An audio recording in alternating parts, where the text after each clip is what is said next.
ہم نے نظم کے شروع میں دیکھا کہ جبریل نے ابلیس کو نہ صرف بڑے پیار سے مخاطب کیا کہ اے ہمدم درینہ کیسا ہے جہان رنگ و بو، بلکہ ابلیس کو آگے چل کر اپنا چاک دامن رفو کرنے کا بھی مشورہ دیا۔ لیکن ابلیس کی ایروگنس اسی طرح قائم رہتی ہے جس کے لیے وہ مشہور ہے۔ اس لیے اب ہم دیکھیں گے کہ نظم کے اس آخری حصے میں جبریل علیہ السلام ابلیس کو براہ راست نیم اینڈ شیم کر رہے ہیں۔ جبریل: کھو دیے انکار سے تو نے مقامات بلند، چشم یزداں میں فرشتوں کی رہی کیا آبرو۔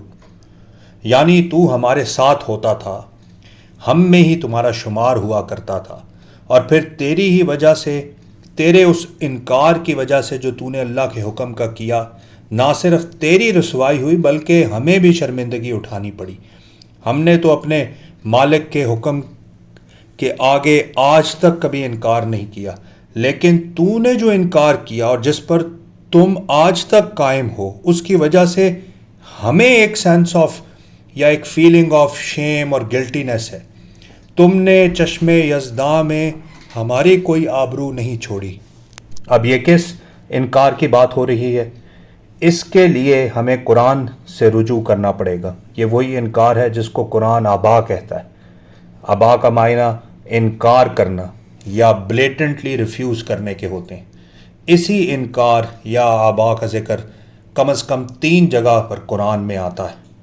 سورہ بقرہ آیت نمبر 34، بسم اللہ الرحمن الرحیم، وَإِذْ قُلْنَا لِلْمَلَائِكَةِ، اور جب ہم نے کہا ملائکہ کو اسجدوا لآدم فسجدوا الا ابلیس ابا واستکبر، ابا واستکبر، اس نے ریفیوز کیا اور استکبار کیا، اس نے غرور کیا، تکبر کیا۔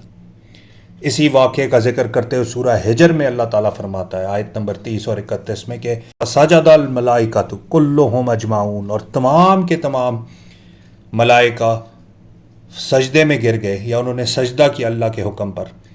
اسی واقعے کے بعد جب اللہ نے حکم دیا انسان کو سجدہ کرو، الا ابلیس ابا، سوائے ابلیس کے، اس نے ریفیوز کیا، ابا۔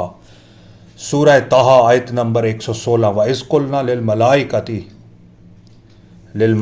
اسْجُدُوا لِآدَمَ فَسَجَدُوا، تمام نے سجدہ کیا، فَسَجَدُوا إِلَّا إِبْلِيسَ أَبَىٰ، اس نے ریفیوز کیا، ہی ریفیوزڈ۔ یہ وہ انکار ہے جو ابلیس نے کیا، اور یہ وہ انکار ہے جس کا ذکر اقبال جبرائیل کی زبان سے کروا رہے ہیں، اور اس کے بارے میں جبریل کہہ رہے ہیں کہ کھو دیے انکار سے تو نے مقامات بلند، چشم یزداں میں فرشتوں کی رہی کیا آبرو۔